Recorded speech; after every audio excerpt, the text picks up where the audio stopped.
Welcome everyone. आज class 6 का नवम पाठ है। संस्कृत प्यूसम का नवा पाठ नील श्रृंगालम नीला सियार कस कस्मिश्चद अरण्ये एक श्रृंगाल प्रतिवस्यति स्म। किसी जंगल में एक सियार रहता था। स एकदा स्वेच्छाया नगरोपरान्ते भ्रमणं कुकुरोभ्यो भीतः। एक बार वह नगर में गया भ्रमण करने के लिए। कुकुरोभ्यो भीत और कुत्तों से डरकर। रजकस्य नीलभाण्डे पतित, एक धोबी के नीले जिसमें नील बना कर रखा था नीले हौज में उसमें गिर गया। ततोसो वनम गत्वा आत्मन नीलवर्णम वलोक्य अचिंत्यत। उसके बाद वह वन में गया और अपने नीले वर्ण को देखकर सोचने लगा, क्योंकि वह नील से नीला हो गया था इसलिए नीले वर्ण को देखकर सोचने लगा। अहम इदानीम उत्तम वर्ण तदाहं स्वीकियोत्कर्ष किंग न साध्यामी। अभी मैं औरों से उत्तम वर्ण का हो गया हूँ, अच्छा मेरा रंग हो गया, तो इसकी मैं लाभ उठाऊँ, ऐसा वह सोचने लगा। इत्यालोक्य श्रृंगालान आयु स उक्तवान। ऐसा सोचकर उन्हें सभी सियारों को बुलाकर कहा, माँ भगवती वन देवता स्वहस्तेन अरण्य राज्ये अभिषिक्त वती। माँ भगवती ने और वन देवता ने अपने हाथों से मेरा राज्याभिषेक किया है, यानी कि वन का राज्य मुझे दिया है।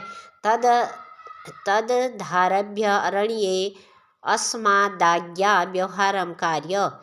अतः तुम सभी को मेरी आज्ञा के अनुसार ही कार्य करना चाहिए। श्रृंगालश्च तंग विशिष्ट वर्णम अलोक्य प्रणम्य अवध। सभी श्रृंगाल जितने भी सियार थे वहाँ पे वो सभी उसके विशिष्ट यानी अलग ही रंग को देखकर उसको प्रणाम करने लगे और कहने लगे, यथा आज्ञा पयति देव, जैसी आपकी आज्ञा देव। इत्यनेवेन सर्वे क्रमेण अरण्यवासिन तस्य अधिपत्यम स्वीकृतिवन्त। और धीरे धीरे सभी जितने भी वन में जानवर थे सभी ने उसका आधिपत्य स्वीकार कर लिया, यानी उसको राजा समझ लिया, मान लिया। शनै शनै सह व्याघ्र सिंहादीन उत्तम जनानां प्राप्य स्वजातीयान दूरीकृतवान। धीरे धीरे उसने शेर और बाघ जो ऊंची जाति के थे, यानी कि बड़े जानवर जो थे जो राजा हुआ करते थे, उनको अपने जाति वालों से दूर कर दिया, यानी सियारों से दूर कर दिया। ततो दुखितान श्रृंगालान अवलोक्य केनचित वृद्ध श्रृंगालेन ऐत प्रतिज्ञातम। इससे दुखी होकर, क्योंकि पहले सभी जानवर साथ में रहते थे, अब अलग हो गए तो उसका दुख उनको था। वह सभी सियार एक साथ बैठे और एक वृद्ध सियार के सामने उन्होंने ये बातें कही। तो वृद्ध सियार ने कहा, यथा अयं व्याघ्रादि परिचितो भवेत। मैं तो व्याघ यानी बाघ से भी परिचित हूँ, तथा उपाय करिसा, और इसकी चालाकी से भी परिचित हूँ, अतः इसका एक उपाय करना होगा।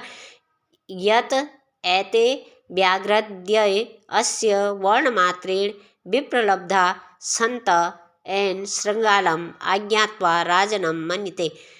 एक नीला वर्ण होने के कारण ही ये बाघ और शेर से बड़ा अपने को मानने लगा है, और इसको हम इस संत के रूप में, ये राजा के रूप में इसको मान रहे हैं, तो मतलब इसका उपाय करना होगा। तत्सायंकाले सर्वे तत्र सम्मिल्य एकदैव महारावणम अकुर्वन्। और उसने कहा कि शाम को सभी एक जगह पर इकट्ठा होंगे, और उसके वृद्ध सियार की बात को मानकर सभी एक जगह पर इकट्ठा हो गए। अब उन्होंने वहाँ से तेज आवाज़ महारावणम अकुर्वन् यानी तेज आवाज़ में चिल्लाना शुरू करा, जैसे सियार की आवाज़ होती है। तंग शब्द श्रुत्वा सह नील श्रृंगालो अपि जाति स्वभावात् ते सह शब्दम अकरोत्। उनके शब्दों को सुनकर वह नील श्रृंगार जो था, नीला सियार जो था, वह भी जाति स्वभाव के अनुसार, अपने स्वभाव के अनुसार बोलने लग गया, और मतलब उनकी आवाज़ में आवाज़ मिलाने लगा। तथा कृते सती सिंह च स ज्ञात हस्त च। तब सभी वहाँ पर जितने जानवर थे, शेर और बाघ जो भी थे, उन्हें जान लिया कि यह सियार है और इसका रंग नीला भले ही हुआ है, यह है तो सियार ही है, हमारा राजा नहीं हो सकता। यत यह स्वभावो ही यस्याति सह नित्य दुरति कृतम। अतः जिसका जैसा स्वभाव होता है उसका निवारण कठिन है। यानी कि कोई अपना स्वभाव छोड़ नहीं सकता। यदि वह थोड़ी देर के लिए अपना भेष बदल भी ले तो फिर वह अपने स्वभाव के अनुसार ही कार्य करने लगता है। Thank you for watching video.